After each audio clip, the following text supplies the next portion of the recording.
Bom dia. Bom dia a todos. Nós vamos começar então o nosso tempo juntos aqui. Um pouco só da sua atenção para que nós possamos então iniciar a nossa aula.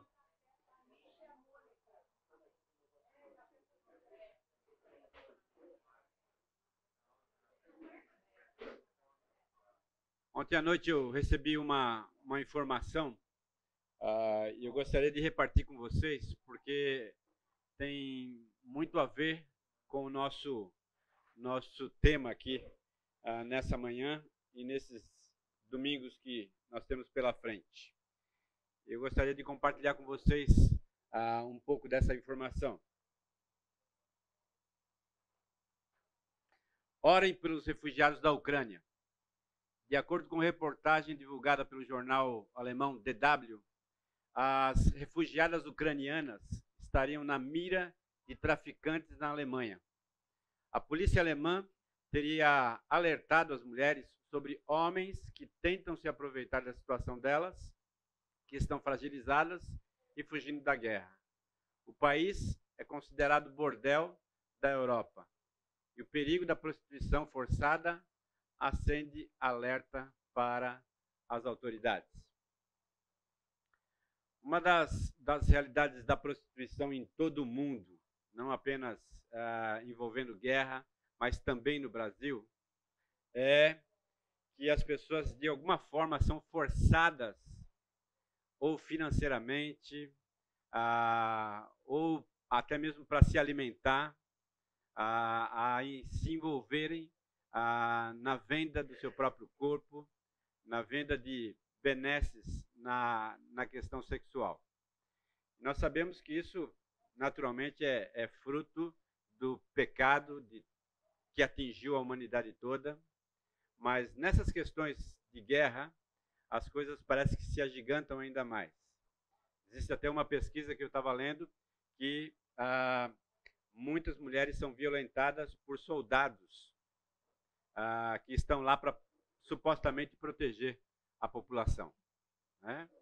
Então, essa é uma realidade que precisa ser levantada, que precisa ser objeto da nossa oração, que precisa ser também questionada no que diz respeito à questão social e mundial. Por que eu estou trazendo isso? Porque o nosso assunto é também a prostituição espiritual.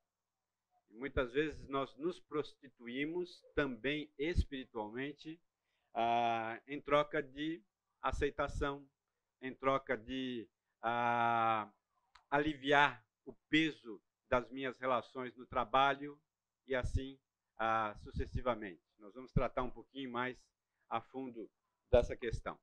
Então, eu gostaria de iniciar orando, pedindo que Deus possa ter misericórdia dessas mulheres que estão sofrendo na Ucrânia, em virtude dessas questões, e ao mesmo tempo por nós também, que tenhamos sabedoria e intrepidez necessária para lidar com as nossas próprias realidades aqui também, no contexto brasileiro.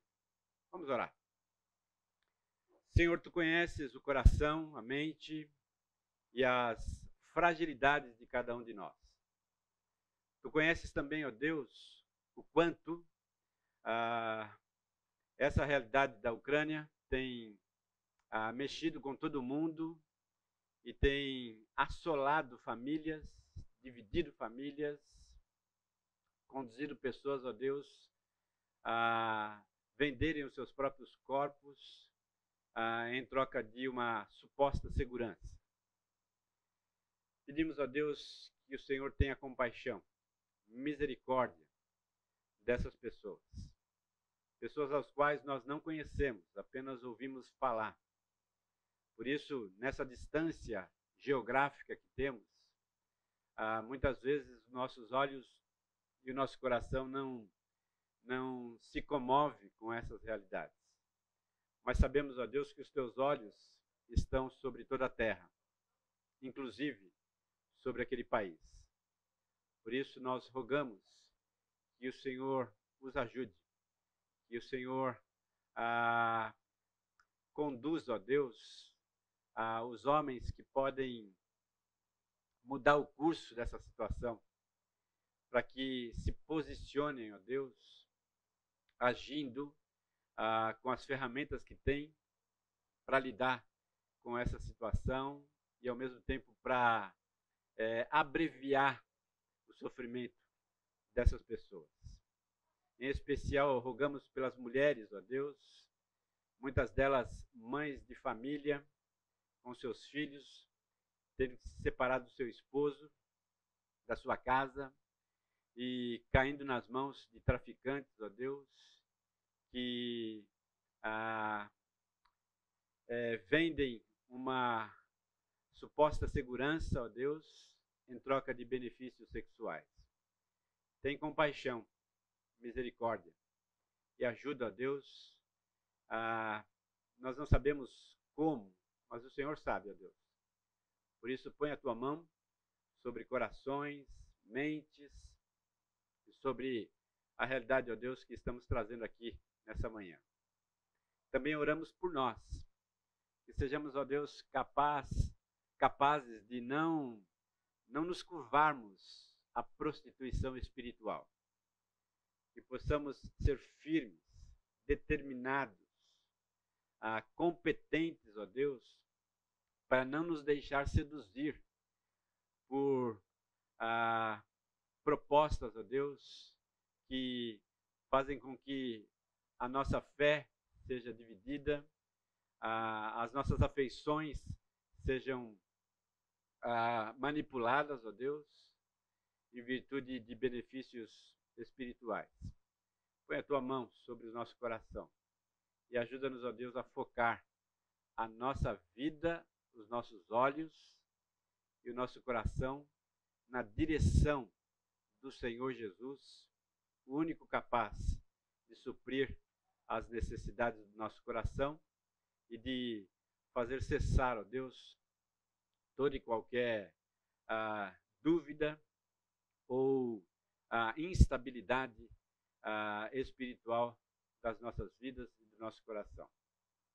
Ajuda-nos nessa manhã que tenhamos, ó Deus, a capacidade de olhar o texto bíblico e de extrair dele verdades para a nossa vida que podem ser praticadas no nosso dia a dia. Abençoa os meus irmãos, também as demais salas de escola dominical e também o culto, que todos nós, ó Deus, tenhamos como foco maior a glória e a exaltação do teu nome. Em nome de Jesus.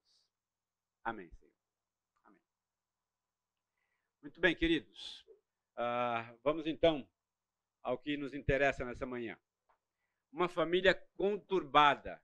Nós vamos então observar Oséias capítulo 1. Na verdade, nós vamos entrar no capítulo 2, no versículo 2, até o capítulo 2. Acho que eu não vou conseguir chegar ao capítulo 3 nessa manhã. Mas a proposta inicial é essa. O que quer dizer a palavra conturbada? Essa foi uma palavra que eu escolhi para retratar aquela família. Alguém pode me ajudar? O que é que significa conturbado? Uma bagunça, problemas, instabilidades, agitação, surpresas que ocorrem ao longo da caminhada da família. Isso tudo leva a conturbação. Conturbação interna, bagunça interna, mas bagunça também externa, bagunça nos relacionamentos, bagunça social, moral e, consequentemente, espiritual. Essa é uma realidade da família de Oséias. Mas é também uma realidade em muitas outras famílias que você e eu conhecemos. Você provavelmente poderia fazer e listar aí na sua mente agora pelo menos 2 ou 3 famílias que você conhece que vivem em conturbação, que constantemente estão lidando com situações de crise, com situações de agitação Parece que mar calmo não é uma realidade para essas famílias. É sempre aquela agitação constante, aquela instabilidade constante, aquela falta de segurança, aquela falta de harmonia entre os seus indivíduos. Oséias é o retrato de uma realidade assim. Agora, olha essa frase do MacArthur. Será que a sociedade está se tornando incapaz até mesmo de pensar em termos de bem e de mal? Será que o relativismo de uma cultura humanista como a nossa tem tornado a sociedade completamente amoral? Amoral significa que não há um balizador, que não há um balizador para o certo e para o errado, para o bem e para o mal. Depende da circunstância. Eu migro para um lado ou para o outro diante de uma avaliação não tão precisa e não tão baseada em marcos, em valores concretos. Quando li esses questionamentos do MacArthur, e você também provavelmente se curva a isso. Né? Nós realmente assistimos isso constantemente na nossa sociedade. Nós somos, muitas vezes, protagonistas dessa realidade, não só observadores dela. Muitas vezes nós nos envolvemos nessa realidade, no trabalho, na família, nas relações interpessoais, envolvidos nessa realidade social, ao qual também nós encontramos no livro de Oséias. A mensagem básica de Oséias, o amor leal de Javé por Israel, seu povo pactual, povo ao qual o Senhor fez um pacto, uma aliança com esse povo, garante a sobrevivência e a futura restauração dessa nação. Apesar dos julgamentos devastadores exigidos por sua infidelidade espiritual. Entenda essa frase? Há um amor tão grande de Deus, há um amor tão exagerado do nosso Deus por Israel, povo ao qual ele decidiu fazer um pacto, uma aliança, um concerto com esse povo, que garante a sobrevivência e a futura restauração, apesar do julgamento severo, drástico, pesado, devastador que a infidelidade deles exige. Então, perceba que Deus, em Oséias, fere profundamente a nação diante da sua infidelidade, diante do seu adultério espiritual. Mas, ao mesmo tempo, por causa da aliança, por causa de um pacto feito lá atrás, ele preserva o povo. Ele garante a sobrevivência e a restauração futura do povo. Mas ele não alivia. O que isso ensina para mim e para você? Que eu não posso aliviar nem para mim, nem para as pessoas aos quais Deus colocou sobre mim a responsabilidade de educar, conduzir diante do pecado. O pecado precisa ser tratado devidamente como pecado. A infidelidade, ela precisa ser drasticamente tratada. Porque quando eu não faço isso, as consequências lá na frente são muito maiores. São devastadoras. E Deus, então, quando trata a nação com severidade, com dureza, ferindo a nação, ele então também abre a sua outra mão de cura, de restauração, de salvação para essa nação. Nós falamos com base no versículo 1 do capítulo 1, a semana passada. Se você voltar aí na sua Bíblia, você vai ler o seguinte. Palavra do Senhor que foi dirigida a Oséias, filho de Benri, nos dias de Osias, Jotão, Acás e Ezequias, reis de Judá, e nos dias de Jeroboão, filho de Joás, rei de Israel. Oséias então ministra numa época de transição entre a grande prosperidade da nação e o absoluto caos social de Israel. Nós então tratamos um pouco da questão da nação unificada, próspera, e tratamos também da nação dividida. E dissemos o seguinte, que Oséias ministrou nesses dois períodos, onde havia muita prosperidade, mas também onde havia muita dificuldade, muito caos. E eu fiz aí uma ilustração para ficar claro para você. Fidelidade resulta em prosperidade. Não estou me referindo a uma prosperidade apenas então somente material, mas também material. Mas eu estou dizendo que a sua e a minha fidelidade são contempladas por Deus, gerando prosperidade espiritual, emocional, física e também material. Ao passo que a infidelidade resulta em caos social. São resultados que você pode esperar de atitudes que você toma na sua caminhada com Deus. A sua fidelidade é coroada. A sua infidelidade, ela recebe o julgamento dela. Está claro isso? Você acha que é assim mesmo? Ou eu estou sendo muito pragmático? O que você acha? Por favor, me ajude aqui. Ninguém acha nada? Como? Estão pensando? Tá bom, então pensem. Concorda? Ah.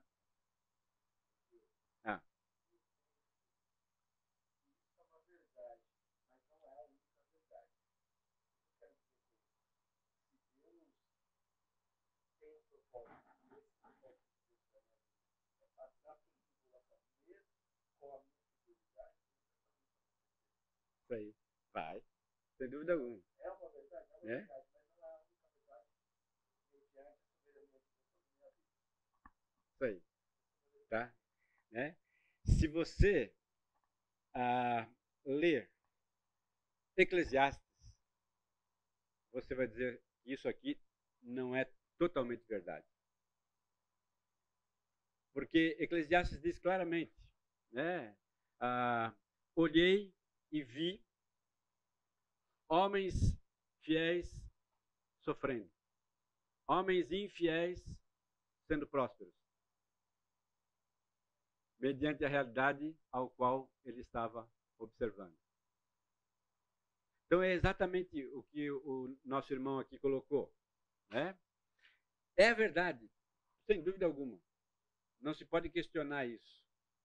Mas quando se observa o mundo e observa a ação de Deus sobre o mundo, muitas vezes nós percebemos exatamente o contrário acontecendo. E essas são as nossas grandes dificuldades. Porque não existe matemática na questão espiritual. Não é 1 mais 1 é igual a 2. Né? Porque muitas vezes as pessoas dizem assim, não, se eu ler a Bíblia todos os dias e fazer a minha devocional todos os dias, eu não vou ter dificuldade na vida. Isso é verdade? Não é verdade. Nem Jesus afirmou isso. Pelo contrário. Ele diz que uma vida de fidelidade nesse mundo, ela vai passar por perrengues, por dificuldades, por provações. Então, quando a gente olha a nação de Israel e olha a preservação de Deus sobre a vida da nação, nós precisamos entender que Deus estava honrando o seu pacto com aquela nação. Ao passo que aquela nação rebelde, né, de nuca dura, como as escrituras dizem, estava passando exatamente pelas consequências do seu próprio ato, das suas próprias pisaduras, do seu próprio pecado. Essa era uma realidade ali. Tá bom? Vamos um pouquinho mais adiante. Tá? Pois não.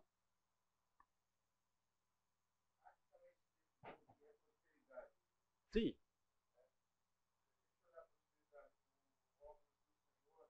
Sim.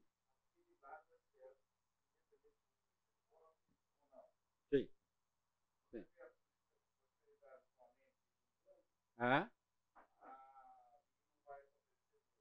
Sim.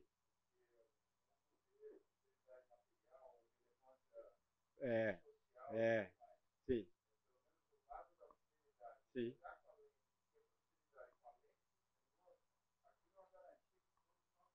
Claro, sem dúvida, né? É por isso que prosperidade precisa ser enxergado com as lentes do Senhor, né?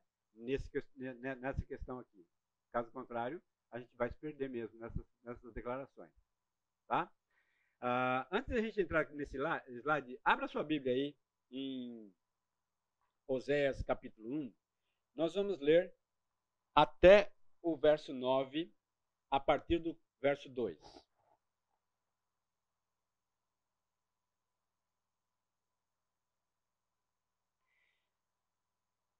Aqui é a narrativa inicial, onde a gente é colocado diante daquilo que está se passando ali na família de Oséias. Versículo 2.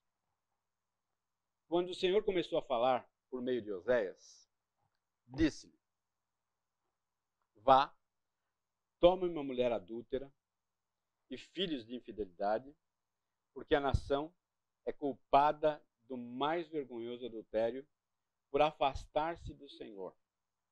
Por isso, ele se casou com Gomer, filha de Diblaim, ela engravidou e lhe deu um filho. Então o Senhor disse a Oséias: dê-lhe o nome de Jezreel, porque logo castigarei a dinastia de Jeú por causa do massacre ocorrido em Jezreel, e darei fim ao reino de Israel. Naquele dia, quebrarei o arco de Israel no vale de Jezreel. Gomer engravidou novamente e deu à luz uma filha. Então o Senhor disse a Oséias: dê-lhe o nome de Lo-Ruamã, pois não mais mostrarei amor para com a nação de Israel, não ao ponto de perdoá-la. Contudo, tratarei com amor a nação de Judá, e eu lhe concederei vitória, não pelo arco, pela espada, ou por combate, nem por cavalos e cavaleiros, mas pelo Senhor, o seu Deus. Depois de desmamar Lo-Ruamã, Gomer teve outro filho. Então o Senhor disse: dê-lhe o nome de Lo-Ami, pois vocês não são meu povo e eu não sou o seu Deus. Muito bem. Há grandes questões aqui nesse início de discussão. Eu trouxe para vocês aí algumas diretrizes de interpretação que alguns autores tratam o texto. Primeira diretriz, com base no versículo 2 e no capítulo 3, versículo 1. O relato das experiências de Oséias é literal e não alegórico. Então, essa diretriz olha para o texto e diz, tudo isso aqui é literal. Não há alegoria alguma aqui. É apenas, então, somente uma literalidade clara e nua, sem nenhum paralelo ou alegoria ao qual nós podemos inserir aqui. Essa é uma forma. Segunda forma, o relato autobiográfico do capítulo 3 é o desdobramento do relato biográfico do capítulo 1. Então há uma ligação entre o capítulo 1 e o capítulo 3. Quando ele diz lá, versículo 3 do capítulo 1, foi-se, pois, e tomou, colocando aí a terceira pessoa, e no capítulo 3, versículo 2, comprei-a, pois, primeira pessoa. Então há uma autobiografia no capítulo 3 e ao desdobramento do relato biográfico do capítulo 1. Tá? Uma outra forma, uma outra diretriz de interpretação. Terceiro, quando Gomer se casou com Oséias, ela era uma mulher israelita normal, que mais tarde tornou-se adúltera e prostituta. E aí, os textos de versículo 2 pressupõem o que ela se tornaria mais tarde, e os versículos 3 e 4 do capítulo 1, filhos que viriam depois do casamento. E a quarta diretriz, os chamados tanto para o casamento como para a reconciliação, formam a essência da missão profética de Oséias. Versículo 2 do capítulo 1 e 3 do capítulo e 1 do capítulo 3. Estabelecem o tema do livro todo. Tá? E aí? Com qual nós ficamos? Com qual diretriz você acha que é mais adequado, mais correto a gente tratar? Ou podemos fazer uma junção com duas diretrizes, por exemplo? O que vocês acham? Literal, ponto final. Era prostituta e ponto final. É isso? E se era prostituta, como é que eu lido com a questão moral? De um Deus que repudia a prostituição e diz para um profeta seu se casar com uma prostituta. São questões que a gente precisa lidar. Eu estou só colocando lenha na fogueira. Vamos lá.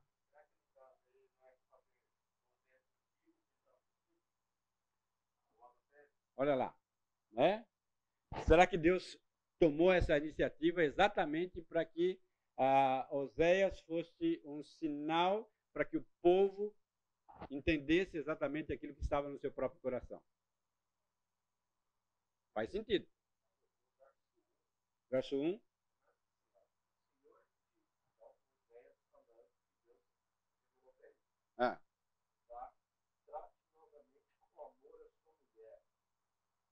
Não, esse verso 1 do capítulo 2.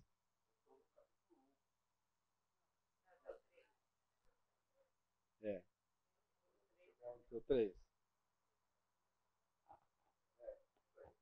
Tá. Aí já é a reconciliação. Né? Vamos começar aqui primeiro pelo casamento. Né? Tá? Vamos lá, mais opiniões aí. Gomer era uma prostituta de carreira.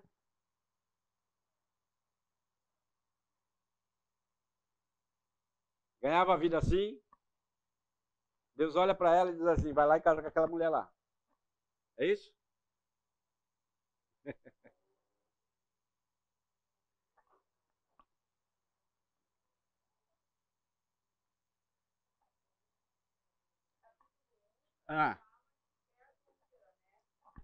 Sim, né? Você tem uma outra versão que diz assim, mulher de prostituições, né? Que é a revista atualizada. Né?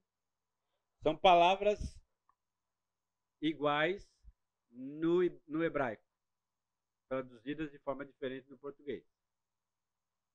Tá? Bom, vamos lá. É um relato literal, não alegórico. Ou nós podemos optar por entender o texto como sendo uma profecia dramatizada, onde há literalidade e onde há também algumas figuras que se contrapõem à realidade. Por exemplo, diante dessa realidade aqui de uma profecia dramatizada, eu preciso entender que Oséias estava ali representando o próprio Deus. Eu preciso entender que Gomer estava ali representando o povo. O povo que era infiel, né, que era idólatra e que não estava honrando a aliança e o pacto que havia recebido de Deus. Então, me parece que essa profecia dramatizada aqui é um bom caminho. É um caminho bastante adequado, que nos ajuda a entender literalmente, mas ao mesmo tempo a fazer uma ponte com aquilo que é a mensagem, a essência da mensagem de Deus. Tá? A grande maioria dos estudiosos tem a opção 3 como sendo a melhor, como é também o caso de nosso pastor. Olha o que ele diz aqui. A diretriz de interpretação de número 3 é a mais aceita entre os comentaristas. Fernando Leite diz assim: não creio que essa mulher fosse adúltera e uma prostituta até então, mas alguma mulher que Deus viu que tinha esse potencial e Deus mandou o seu profeta, vai lá e casa com aquela mulher. Talvez o que sustente essa frase aqui seja também a gente entender o contexto real. A prostituição cultural era uma realidade bastante presente na sociedade daquela época. Possivelmente, Oséias era um menino e não um homem formado. Assim como Gomer. Ambos assistiam a essa realidade. Ambos percebiam essa realidade na sociedade. E aí esses estudiosos dizem assim, que o bombardeio dessa realidade fazia com que houvesse uma suposta aceitação da prostituição naquele contexto. E quando Deus então diz, vai lá e casa com uma mulher de prostituição, ele olha e vê toda a história daquela mulher, especificamente. Onde ele sabia que havia uma tendência muito clara no seu coração para o envolvimento da prostituição. E isso também é apoiado porque nós temos no relato dos filhos, filhos que são legítimos e filhos que são ilegítimos. Frutos de casos que ela contraiu ao longo do seu casamento. E é interessante também o relato que a palavra de Deus nos diz da questão do desmame, né? Que não era muito comum essa expressão, né? Exatamente para nos ajudar na questão do tempo, né? Que não foi uma coisa atrás da outra, mas foi uma gravidez, um tempo, outra gravidez, um tempo e assim sucessivamente, né? São apoios para essa questão aqui, tá? Não quero fechar questão com isso, mas eu quero dizer para vocês que esse ponto de vista me atrai e eu entendo que é o mais adequado aqui nessa questão. Você pode discordar, sem sombra de dúvida, né? Mas nós vamos tomar esse ponto aqui como sendo o nosso referencial. Tá bom? Tudo bem? Tranquilo? Tá, pois não. É.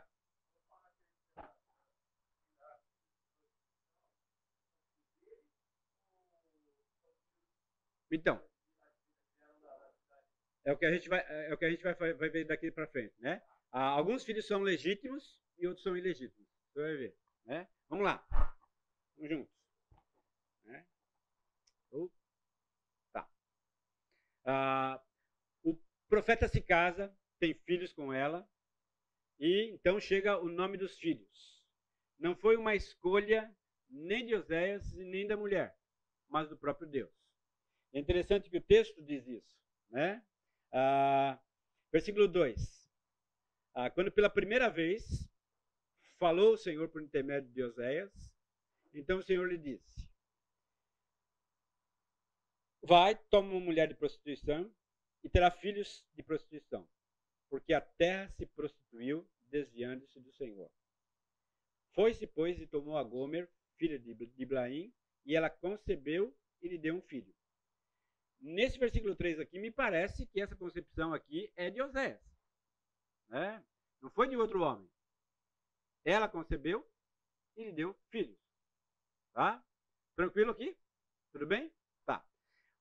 Aí o versículo 4 diz assim: disse-lhe o Senhor, põe-lhe o nome de Jezreel, porque daqui a pouco castigarei pelo sangue de Jezreel a casa de Jeú e farei cessar o reino da casa de Israel. Naquele dia quebrarei o arco de Israel no vale de Jezreel. Então vamos lá, vamos parar um pouquinho aqui, tá? Vai lá para 2 Reis, capítulo 9, verso 30 a 37. Para a gente ter uma visão daquilo que aconteceu lá em Jezreel. 2 Reis,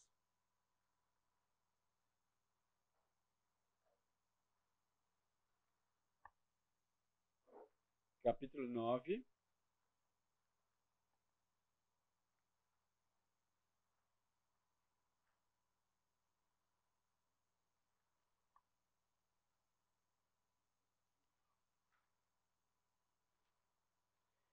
Nós vamos ler só o finalzinho aqui, capítulo 9, versículo 30, que é a morte de Jezabel.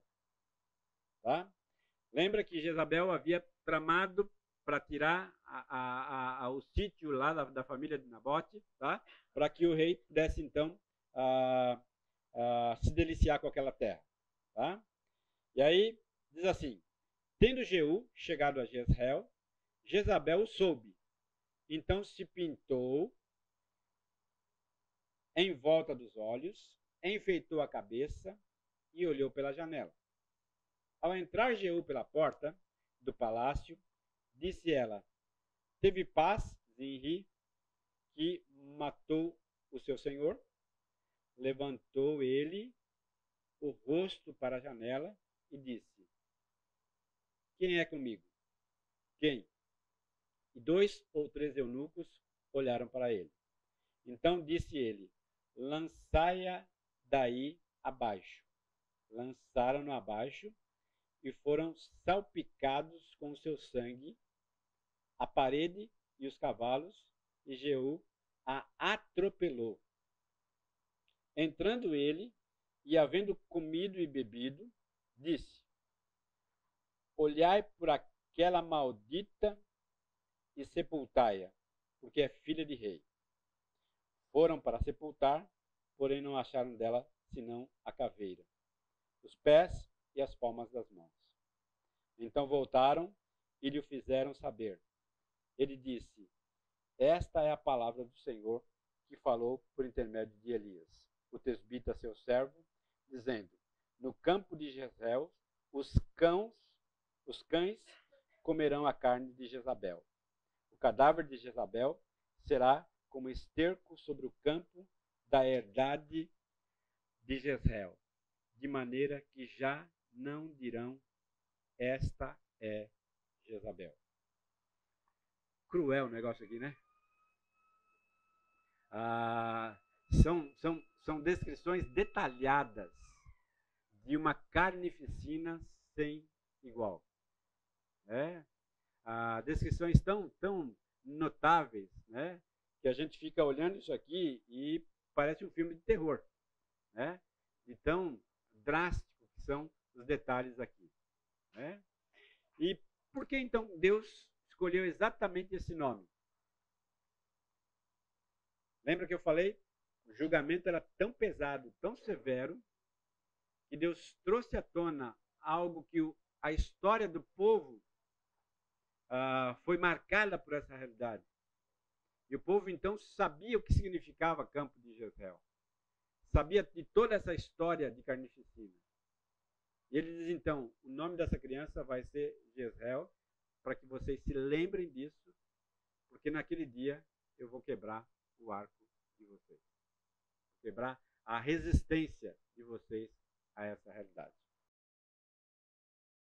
Primeiro filho, então, Jezreel. Uma realidade conhecida pelo povo, uma situação bastante dramática que o povo havia vivido. Versículos 6 e 7, nós encontramos então o segundo filho. Olha o que diz lá, versículo 6. Tornou ela a conceber e deu à luz uma filha. Disse o Senhor a Oséias: põe o nome de desfavorecida, porque eu não mais tornarei a favorecer a casa de Israel para lhe perdoar. Porém, da casa de Judá me compadecerei e o salvarei pelo Senhor seu Deus. Pois não o salvarei pelo arco, nem pela espada, nem pela guerra, nem pelos cavalos e nem pelos cavaleiros. O prefixo aqui, lo, significa não. Ruamã, graça ou amor. Onde não há graça e nem amor, ou desgraçada. Novamente, Deus está chamando a atenção da nação, dizendo, olha, não há mais graça sobre a vida de vocês, mediante ao pecado de infidelidade cometido por vocês. Terceiro filho, Lo-Ami. Oséias 8, 1, 8 e 9. Alguém lê para mim aí, 8 e 9. Depois de haveres mamado a desfavorecida, concebeu e deu à luz a um filho. Disse-lhe o Senhor a Oséias: põe o nome de não meu povo, porque vós não sois meu povo, nem eu serei vosso Deus. Novamente, prefixo lo, não, am, é meu povo, não pertence à minha família. Deus estava então sinalizando o fruto de um de seus casos. O retrato dessas três crianças significava então a realidade ao qual o povo estava passando. Deus então traz à tona uma desgraça acontecida no passado e diz, essa é a situação de vocês. Deus traz à tona, então, um nome, Lo-Ruamã, que dá a ideia da graça de Deus sendo tirada, e Lo-Ami, do fato de que não havia, então, uma relação familiar entre Deus e aquele povo, e aquela criança. Fruto de um dos casos de Gomer. Tá?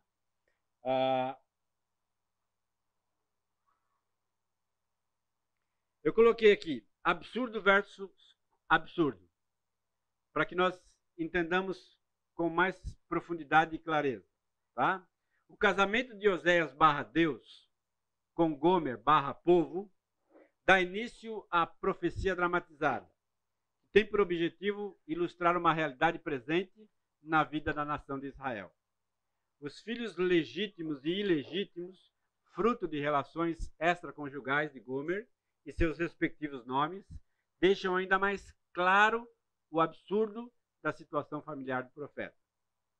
O livro chama e prende a nossa atenção por provocar instintos e sentimentos de repulsa e condenação, que necessariamente se voltam contra nós e a maneira que levamos a nossa relação com Deus. Quando você lê isso, sentimentos brotam no nosso coração. E a gente olha para essa realidade e diz, puxa vida, que absurdo. Mas ao mesmo tempo, quando a gente olha para a nossa própria realidade e a nossa relação com Deus, isso faz um sentido tremendo, né? Porque nos leva a pensar e a questionar o quanto a nossa fidelidade a Deus é frágil. O quanto o nosso desejo de efetivamente ser fiel 100% a Deus é frágil diante das realidades ao qual nós vivemos. Revelando características que ficam evidentes do adultério espiritual presente em nossa caminhada com Deus.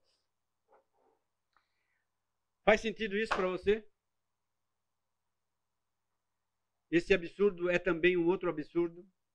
Esse absurdo do relato da família de Oséias com a realidade do povo e com a minha própria realidade.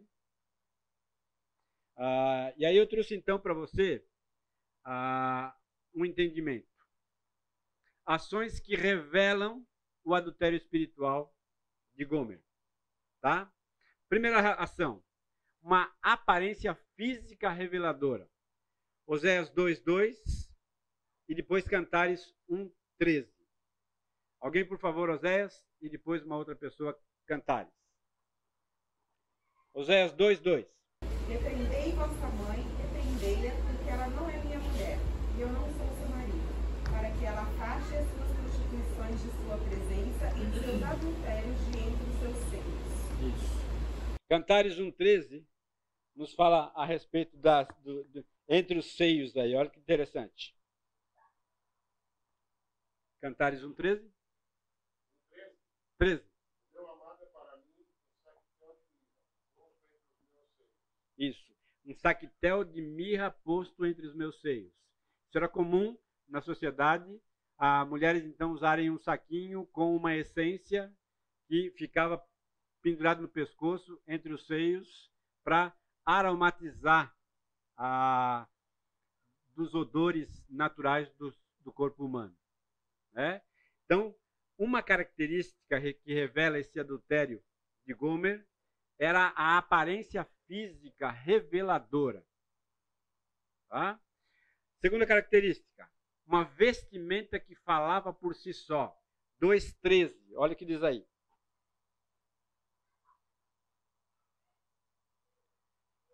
Capítulo 2, verso 13 de Oséias. Castigá-la-ei pelos dias dos Balaíns, nos quais lhes queimou incenso, e se adornou com as suas arrecadas e com suas joias, e andou atrás de seus amantes, mas de mim se esqueceu, diz o Senhor. Isso, né? Então, uma vestimenta que fala por si só. Né? O contexto aqui é exatamente isso, né? Uma mulher vestida para matar, né?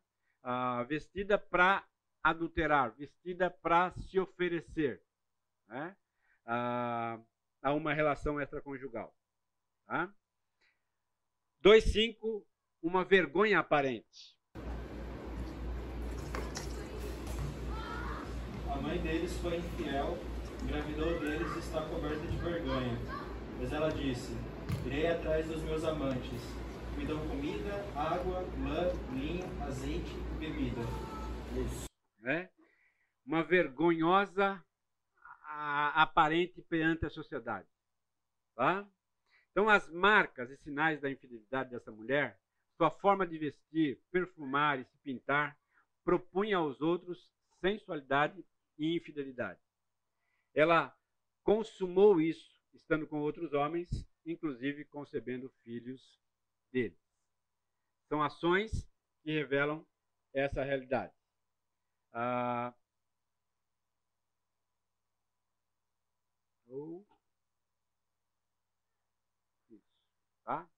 A infidelidade na vida prática, como é que ela acontece? na minha e na sua. Tá? Oséias capítulo 6, versículo 4. Um amor raquítico ou líquido, como diz Bauman, né? O que diz lá? 6,4. Alguém lê para mim. Que posso fazer com você, Efraim? Que posso fazer com você, Judá? Seu amor é como a neblina da manhã, como o primeiro orvalho que logo evapora. Considere um pouquinho isso, tá? Eu estou me referindo à infidelidade na vida prática de cada um de nós. Tá? Esse adultério espiritual na minha e na sua vida. Tá?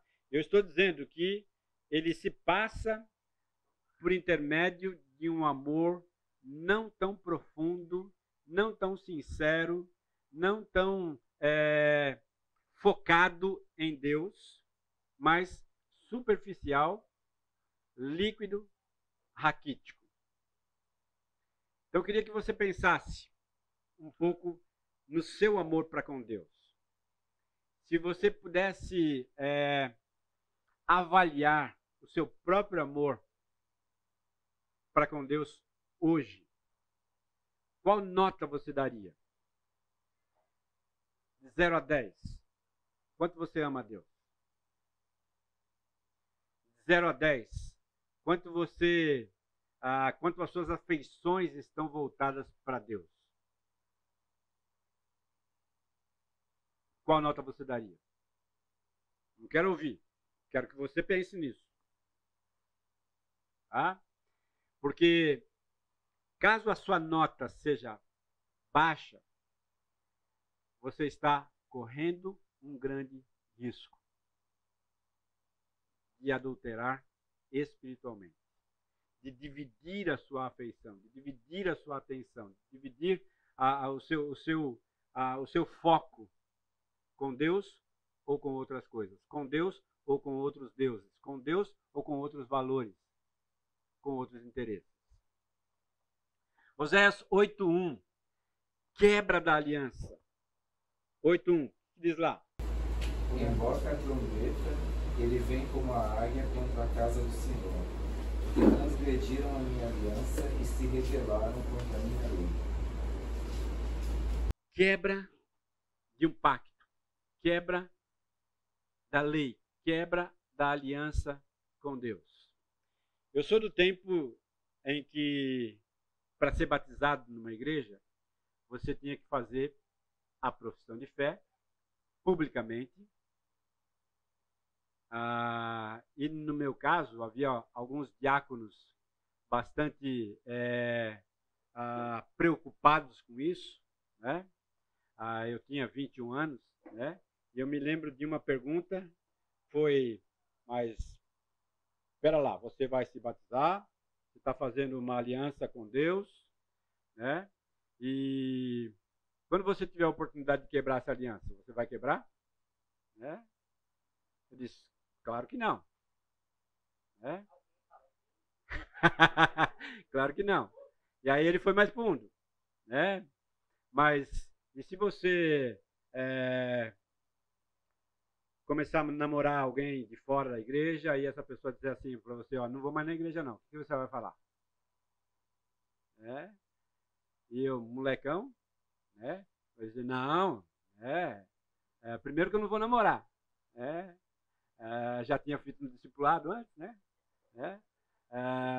E segundo que eu vou honrar com a minha palavra aqui, né? Mas é interessante a gente pensar sobre isso, né? O quanto a minha aliança com Deus ela é de fato firme, forte, feita de ouro. Né? Quantas lascas, né, já foram tiradas da minha aliança feita com Deus em determinados momentos da minha vida, em determinadas fases da minha vida. Né? Eu tenho aqui a minha aliança com a minha esposa, né? Nós completamos 30 e poucos anos de casado, 30 e alguma coisa, né?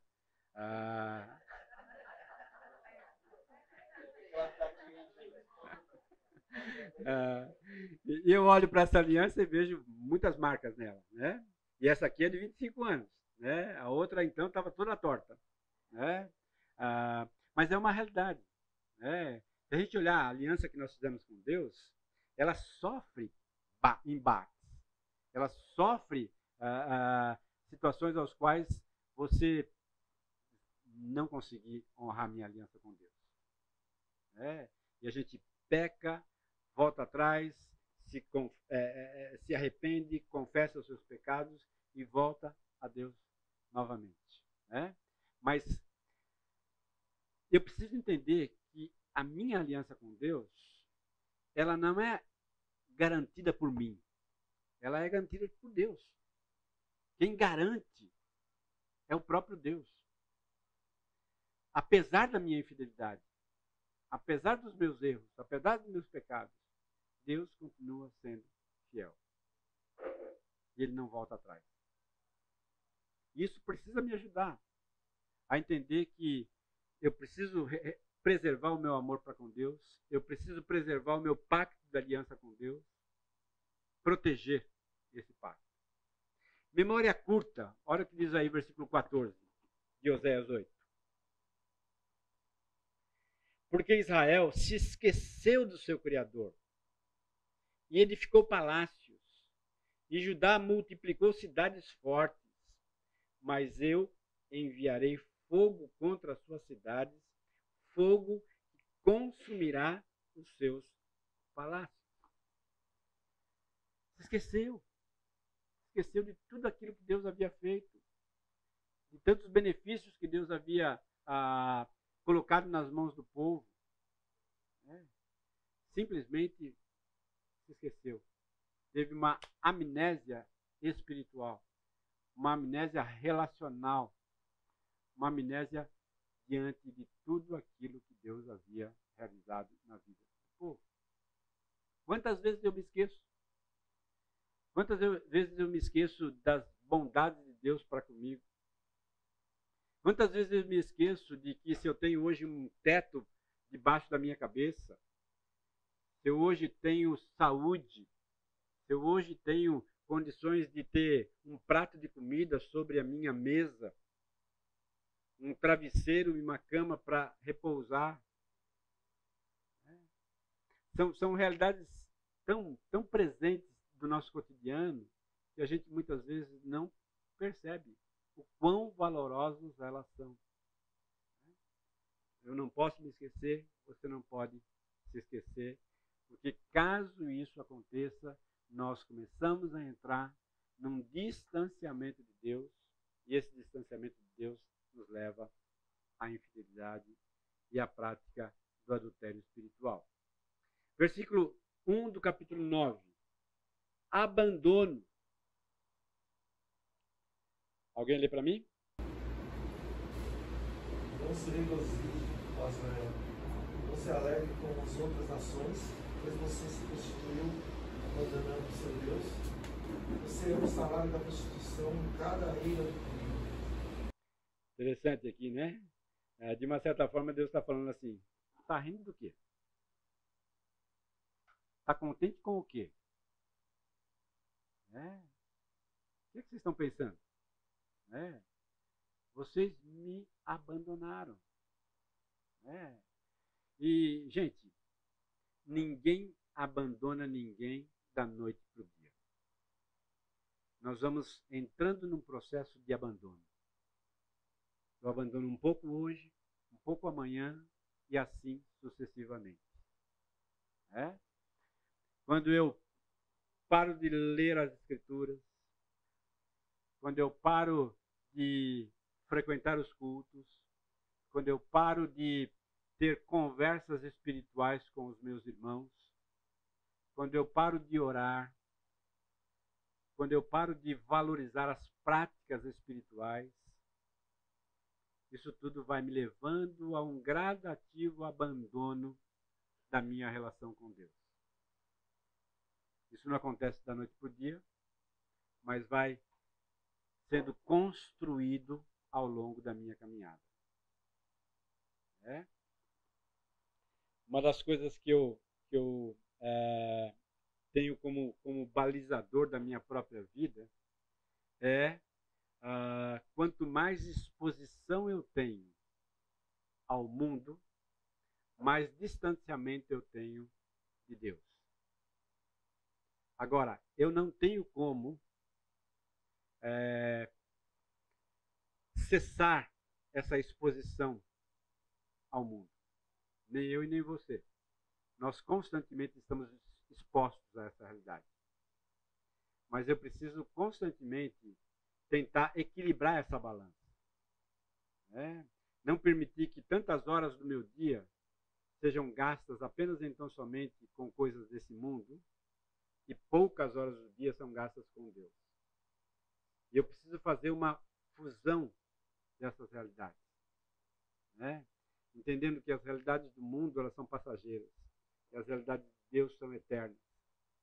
E me ajuda então a não abandonar e a não perder de vista a realidade espiritual que está constantemente à minha frente. Capítulo 2, versículo 8. Ingratidão. 2:8.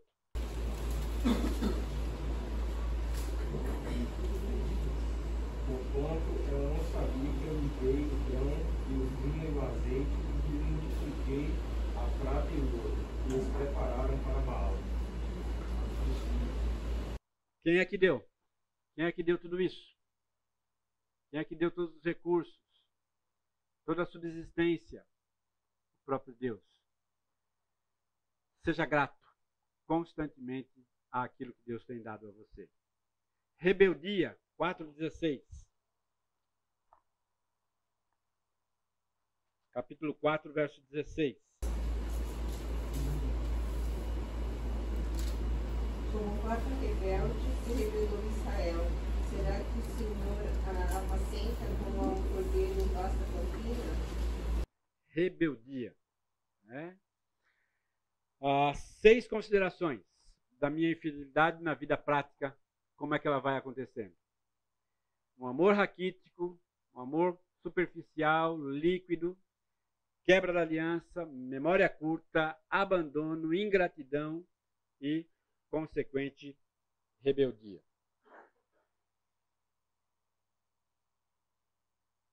Justificativas, desculpas esfarrapadas, tentativas de explicar o adultério espiritual. Muitas vezes eu me engano com essas coisas aqui. Eu olho para a minha própria infidelidade e começo a me justificar e a dar desculpa esfarrapada e a tentar explicar o porquê eu agi daquela forma. Primeira coisa, a aceitação social. Nós nos sentimos pressionados a agir de modo contrário à nossa fé, para nos sentirmos aceitos pela sociedade, abrindo assim um espaço dicotômico entre o secular e o sagrado. Muitas e muitas vezes nós somos tão pressionados, tão colocados entre a cruz e a espada, né? Como a gente diz, né? Contra a parede, que acabamos então cedendo. E justificamos isso dizendo assim, não, eu preciso ceder porque senão eu não vou avançar aqui nessa minha negociação, naquilo que eu preciso fazer, naquilo que eu preciso lidar, porque senão o meu ganha-pão vai ser diminuído ou ele não vai chegar. Agora, pensa bem. Quando você age assim, você está revelando o quê? Revelando o quão raso, o quão líquido é o seu amor, a sua dependência, a sua fé, a sua confiança de que é Deus que coloca tudo no seu prato. De que é Deus que coloca todos os recursos que você precisa para a sua subsistência, para a subsistência da sua família. Agora, talvez eu esteja sendo um tanto quanto radical aqui, né? Mas, queridos, Deus é radical. O radicalismo de Deus é tremendo para como o pacto que um dia ele fez com você. E ele não volta atrás. Segundo lugar, hipocrisia nas relações interpessoais. O discurso que fazemos não se harmoniza com o comportamento que temos, longe dos olhares atentos da comunidade cristã. Estamos envolvidos, mas nem sempre comprometidos. Percebam, essas duas palavrinhas aqui são bastante emblemáticas. Muitas vezes eu estou envolvido, participo da escola dominical, participo dos cultos, até dou uma palhinha em alguns ministérios da igreja. Né? Mas o quanto esse meu envolvimento se traduz em comprometimento efetivo. Né?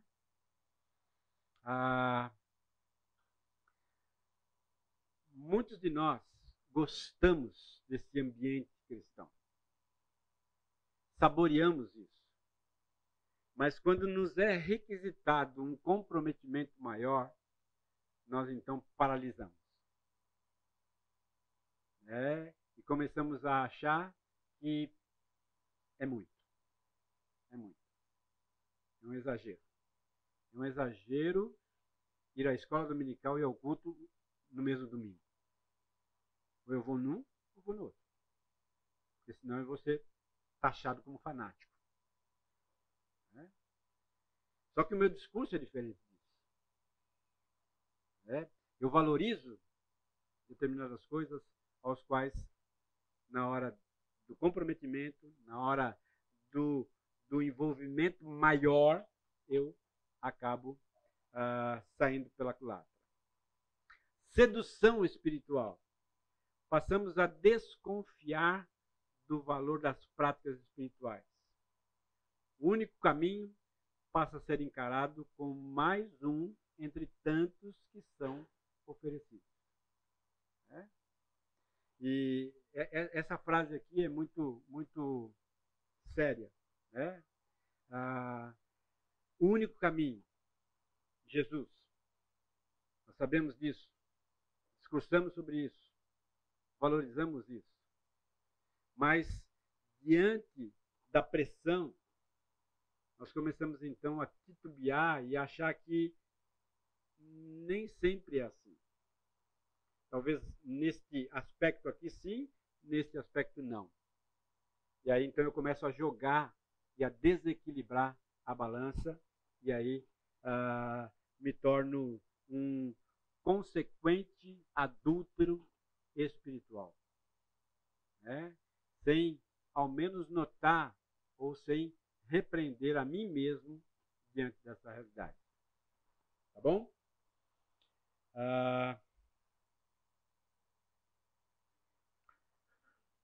A restauração prometida a Israel é garantida e prenunciada na troca dos nomes dos filhos. Voltamos lá então para o capítulo 1. Versículos 10, 11, capítulo 2, versículo 1. Versículo 10 diz assim: Todavia, o número dos filhos de Israel será como a areia do mar, que se não pode medir, nem contar. E acontecerá que no lugar onde se lhe dizia, vós não sois meu povo, se lhes dirá, vós sois filhos do Deus vivo. Israel então será novamente uma nação numerosa, reconhecida como povo de Deus. Lembra aqueles ciclos de julgamento e salvação? Nós então entramos no primeiro ciclo aqui de salvação. Deus pega pesado, mas agora então ele começa a curar a nação e a honrar a sua aliança feita no passado com o povo. Nas descrições aqui, como a areia do mar, que se não pode medir nem contar. São frases que a gente encontra na aliança, encontra no pacto que Deus havia feito com o povo, e ele traz novamente à tona essas frases. Versículo 11.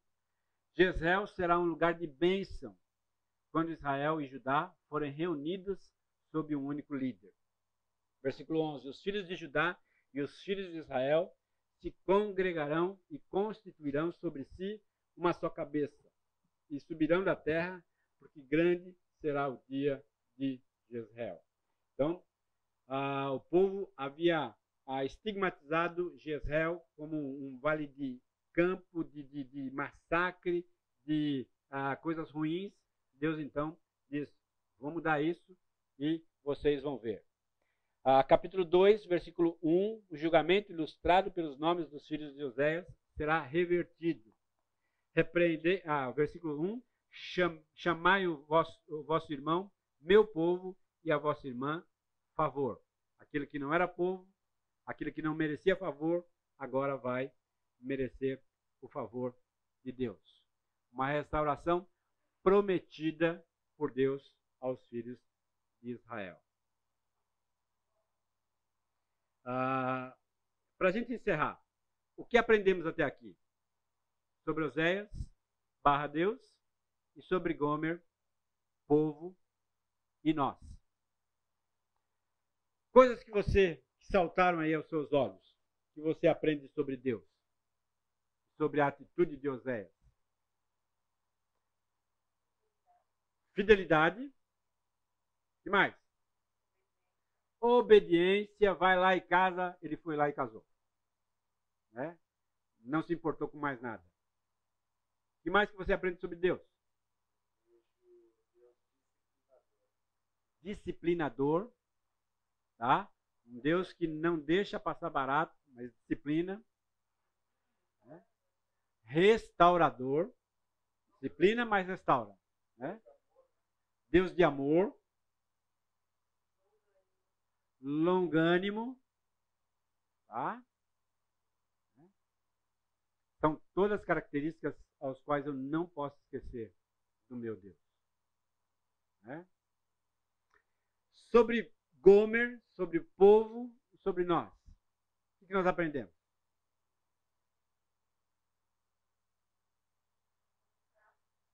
Isso, que nós não prestamos. Não é verdade?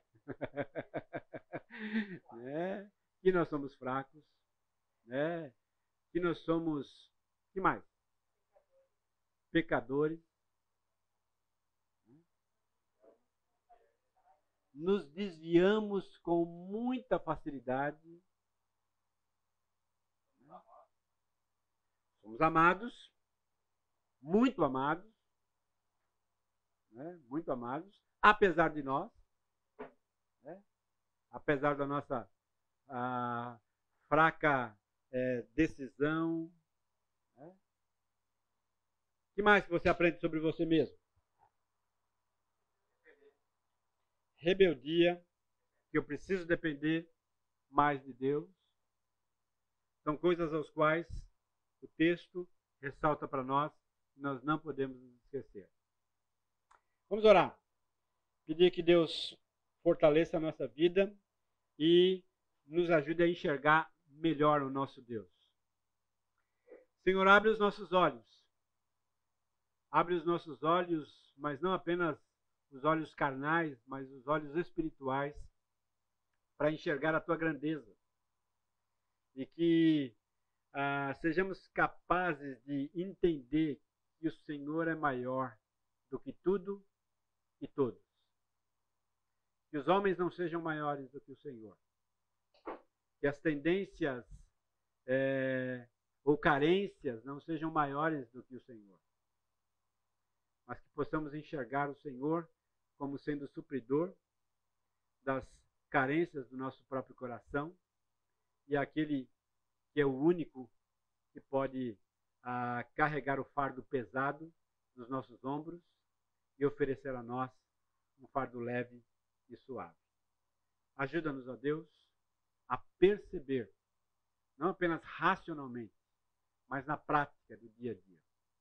Ajuda os meus irmãos nessa semana a provarem isso. Provarem no cotidiano da vida a fidelidade do Senhor, a bondade do Senhor e a graça constante do amor do Senhor para com a vida de cada um deles. Mas ao mesmo tempo, ó Deus, alerta cada um de nós a respeito da nossa fraqueza. O apóstolo Paulo diz: aquele que está em pé, cuide para que não caia. Cuide. Que o Senhor cuide de nós. Que o Senhor nos ajude a montar proteção sobre a nossa casa, sobre o nosso coração, sobre a nossa mente, de modo que possamos, ó Deus, preservar a fidelidade para com o Senhor. Leva-nos agora, Deus, para os nossos lares. Possamos ter um domingo abençoado, abençoado junto aos nossos familiares. Que a graça do Senhor seja conosco. Em nome de Jesus. Amém.